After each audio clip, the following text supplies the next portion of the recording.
한국에서 투표도 하고 그럴 거 아니에요. 그때가 어느 때냐면요, 박근혜 대통령 탄핵할 때예요. 그렇게 되나? 네. 대통령이 오라고 해서 왔는데 저 대통령 어디 가는 거예요? 바뀌면 나 잡아다가 만일에 북한에서 우리 같은 이런 탄핵 시스템이 있다. 어떤 일이 벌어질까요? 그냥 탄핵하진 않겠죠. 그렇죠? 거기는 탄핵이라고 이렇게 해서 이렇게 재판해야 되는데. 재판?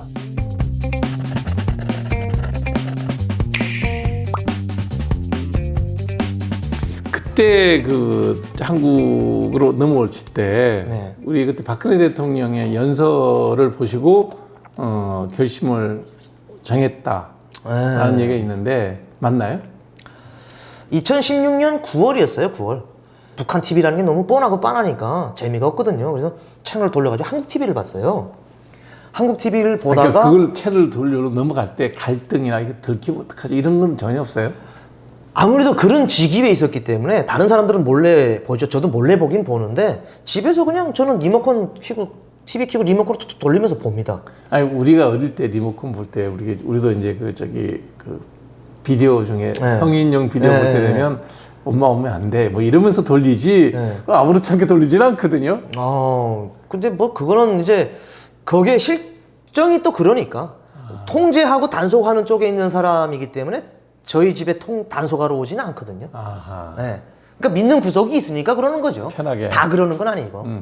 그러니까 그거를 이제 9월 달에 TV를 보는데 그 전전 박근혜 대통령님의 이제 광복절 축사를 집에서 접하게 된 겁니다. 뭐 솔직히 여기에 오니까 여야 하면서 무슨 정치적으로 막 이렇게 싸우고 있고 뭐 이렇게 갈등이 있는 걸 저는 전혀 그런 거 신경 안 썼거든요. 왜냐면 나오면 그 사람이 이제 김정은이하고 동격이니까. 아 그렇죠. 네. 그러니까 TV 보는데 뭐 그때 이제 그 연설문에 어떤 게 있냐면 뭐 북한의 비핵화 문제 뭐 막 나오고 북한에 계시는 이제 간부들이라든지 주민들 자유 대한민국에 이제 새로운 길은 열려 있다 하면서 한국으로 오라는 액션을 취해졌어요. 그랬나요? 네, 있습니다. 찾아보시면 있습니다. 그래서 그걸 보다가 가야 되겠다는 생각이 갑자기 드는 거예요.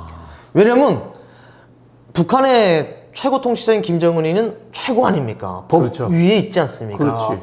법 위에 군림하고 있는 최고의 왕인데 그래서 그 이야기를 9월 15일 날 하고 3일 만에 이제 준비를 해가지고 어디로 갈까 하다가 저희가 잘 아는 지역인 강화도 말도를 목표로 삼아가지고 물로 수영을 쳐서 가자 하고 결심을 그때 이렇게 뭐 튜브에 뭐 먹을 거고 그렇죠. 네, 다 맞다. 준비를 했겠죠. 그거는 내가 봤는데 와서 한국에서 투표도 하고 그럴 거 아니에요. 그렇죠. 우리나라 정치 이제 그 분위기를 보니까 어떤 느낌이 돼서 뭐 1인 체제에서 살다가 지금도 충격을 받고 있는데 네.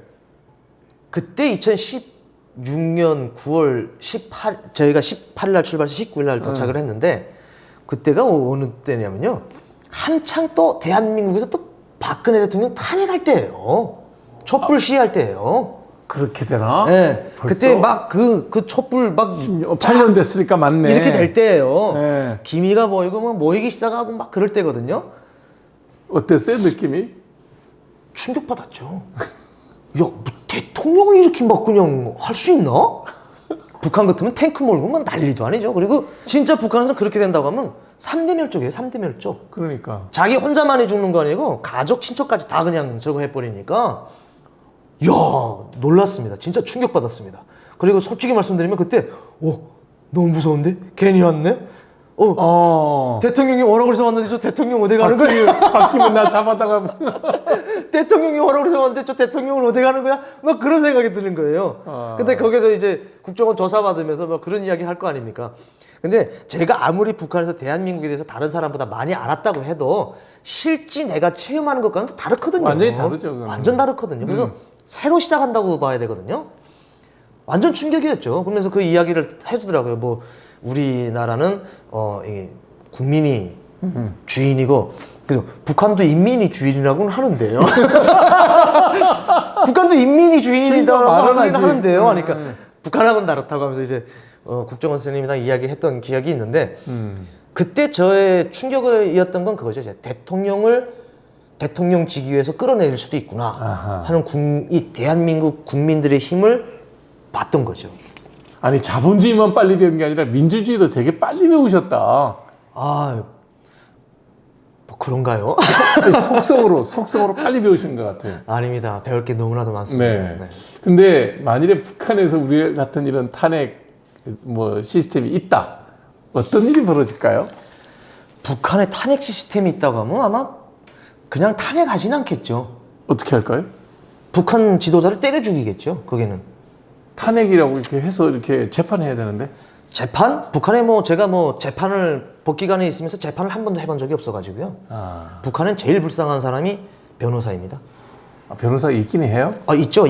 거기도 한 개 나라입니다. 네. 있을 건 다 있고 네. 법도 있고 헌법도 있고 다 있습니다. 네. 있는데 그 기능을 못 하는 거지. 변호사는 거지입니다. 거지 북한에서.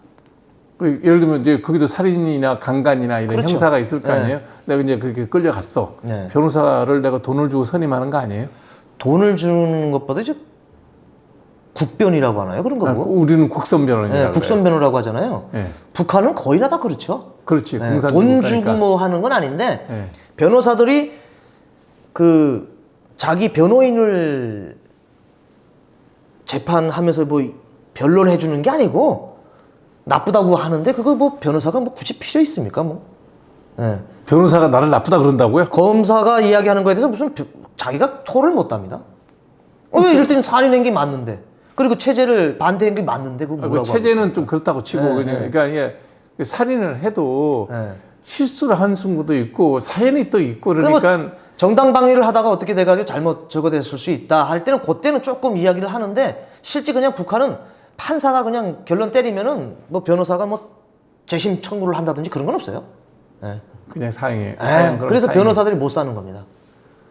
뇌물 줄 일이 없잖아요. 다 그렇지. 뇌물로 사는데. 그러니까 다 뇌물로 돌아가요? 그렇죠. 저도 다 뇌물로 받고 살았죠. 배급 가지고 살 수는 없습니다. 북한 권력을 가져갔다는 사람들 그리고 또 자기가 뭐 사법검찰기관에 들어가갔다는 사람들 자체가 다 뭐 그 감투를 쓰고 뇌물을 받으려고 하는 겁니다. 네. 북한 주민들이 한국에 대해서 궁금한 게 있을 텐데 어떤 방식으로 이렇게 이걸 알리면 아는 과정 중에도 피해가 적고 알고 난 다음에 생각들이 좀 열릴 수 있는 그런 방법이 있을까요? 삐라 같은 게 뭐 도움이 되나요? 지금 현재 삐라는 크게 도움이 안 될 것 같아요. 네. 왜냐하면 지금은 거의나 뭐 국가 정부에서 하는 것이 아니고 제가 어릴 때 삐라를 많이 봤거든요. 그때는 국가 정부 기관에서 해가지고 되게 퀄리티가 있었어요. 내용도 그렇고.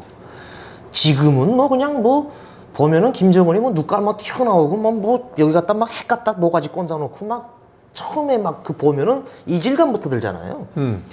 그 세뇌된 사람들을 마인드를 좀 변하게 하려면은 좀 차근차근 단계별로 해야 된다고 저는 그러니까 생각해요. 햇볕 정책을 해야 되는데 뭐 김정은이 으쌰으쌰도 해주고 그냥 북한 사람들은 볼맛이 있지 않겠습니까? 봐도 좀 이렇게 나중에 그렇죠. 간단히 말씀드리면 출산하자마자 뭐 저희가 옥수수 먹입니까 뭐 분유 먹이지. 그렇지. 예, 단계가 있잖아요. 분유 먹다 뭐 그다음 뭐 죽도 먹다 뭐 이렇게 쭉 올라가다 그다음 밥도 먹고 하는 것처럼 그런 단계가 있어야 된다고 저는 생각을 합니다. 그 단계라는 것이 안에 내용을 너무 북한을 비하하지 않았으면 좋겠어요. 북한 사람들이 바라봤을 때는 사회주의 내조국이 세상에서 최고라고 교육하는 사람들인데 아무리 한류 콘텐츠가 들어가서 뭐 사람들이 많이 마인드가 바뀌었다고는 하지만 고정관념이라는 게 있습니다. 그렇지. 예. 탈북에서 오신 분들도 한국에서 어떤 분은 6개월 동안 김정은 새끼라고 말을 못해요.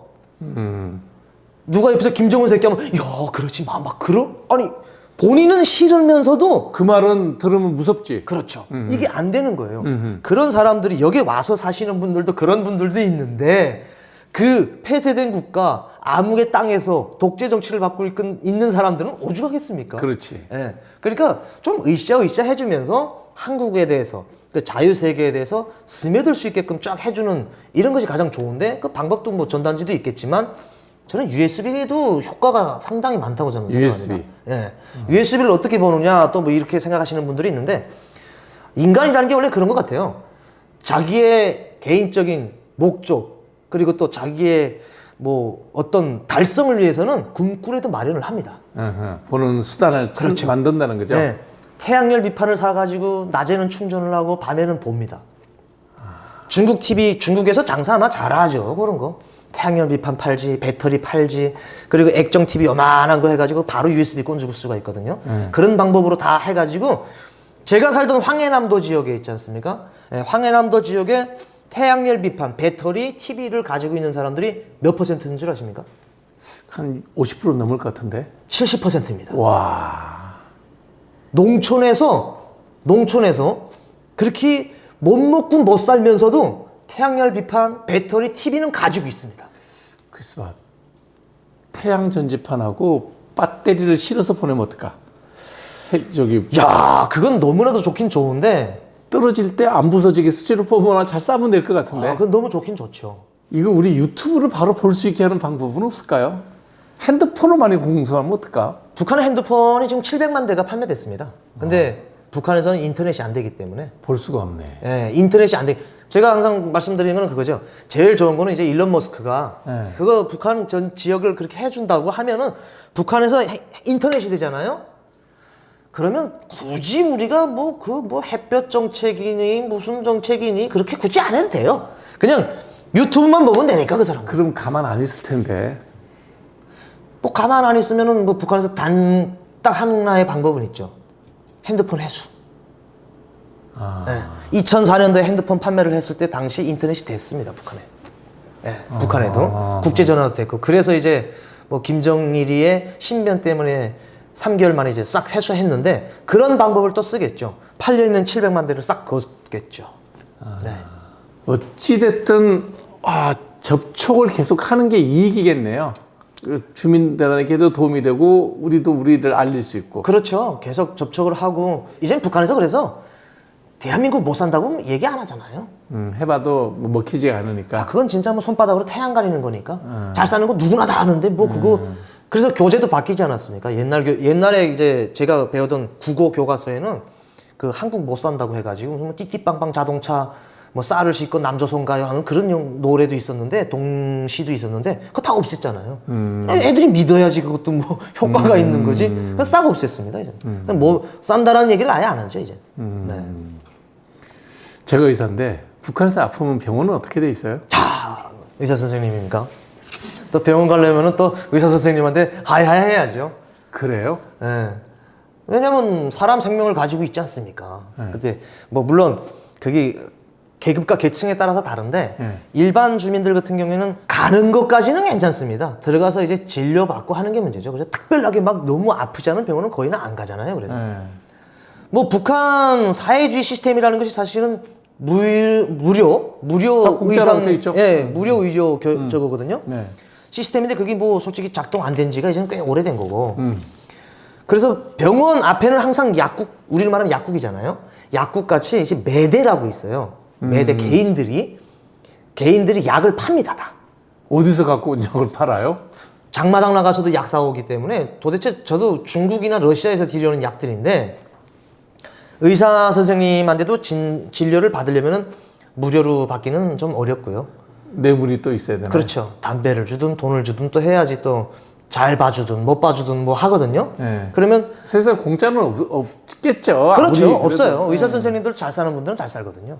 담배를 갖고도 암시장 가서 팔아서 돈을 받구나. 그렇죠. 돈도 주고 그리고 암시장으로 또 여기 저거 하고 가면은 진단 받잖아요. 뭘 맞아야 됩니다. 하면은 의사 선생님은 그렇게 하면 끝나요. 처방전만 발행해 주는구만. 그렇죠. 그러면 이 사람은 어디로 갈까요? 받아 적어서 매대로 가야 돼. 매대로 가서 약 사야 돼요. 어. 사가지고 또 와야 돼요. 네. 그리고 놔줘요. 그리고 의약 분업이 잘 돼 있네. 그러니까 병원에는 약이 없고 시장에가 약이 있는 거예요. 담배 갖다 고이면은 그 의사 선생님 그 캐비넷에 담배가 딱 있잖아요. 담배 장사꾼이 와서 그거 걷어갑니다.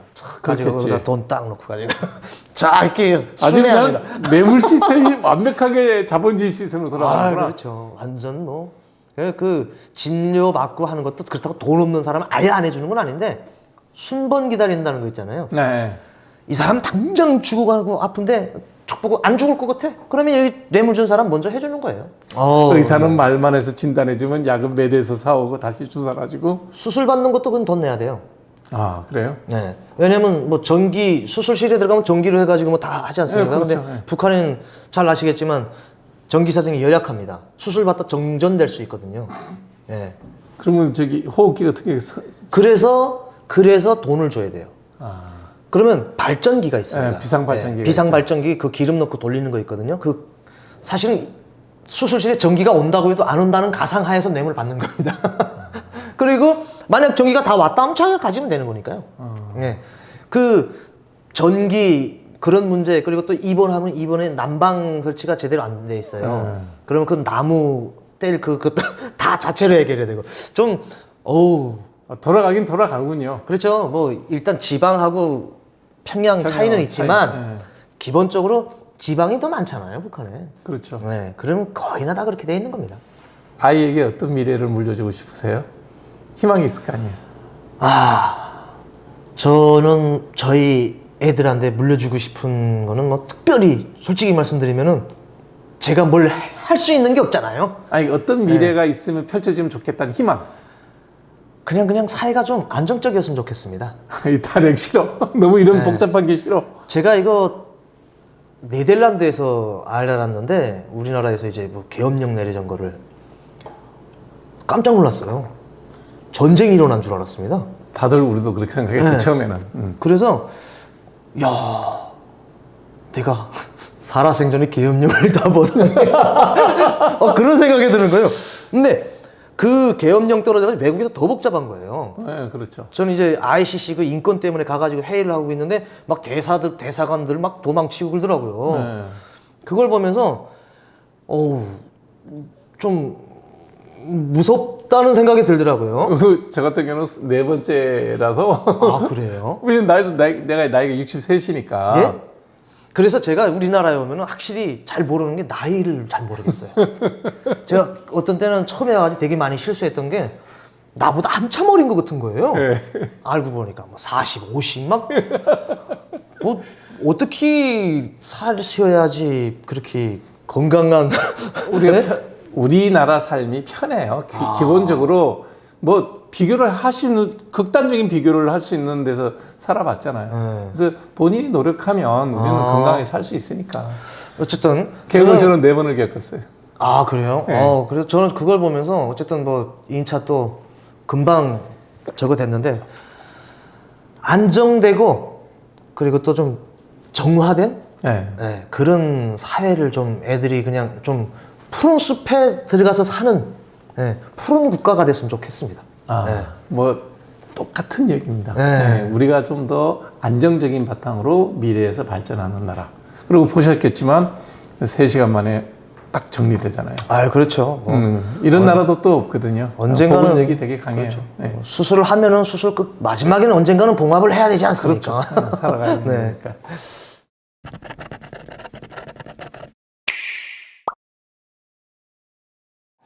네, 오늘 우리 이천원 선생 모시고 이런저런 그 북한에 대한 얘기, 개인적인 얘기 듣는 과정 중에 우리가 얻을 수 있는 통찰이라 그러죠. 바다 건너 용감하게 한국에 오셔서 자본주의 최대의 그 꽂힌 부동산 경매로 또 자기의 직업을 삼고 유튜버로서 활동하고 국제적으로 활동하고 있는 이천원 씨랑 같이 대담을 나눠봤습니다. 앞으로도 행복한 가정 이루시고 더 재밌는 발전 많이 이루시기 바랍니다. 오늘 많이 배웠습니다. 네, 고맙습니다. 고맙습니다. 네.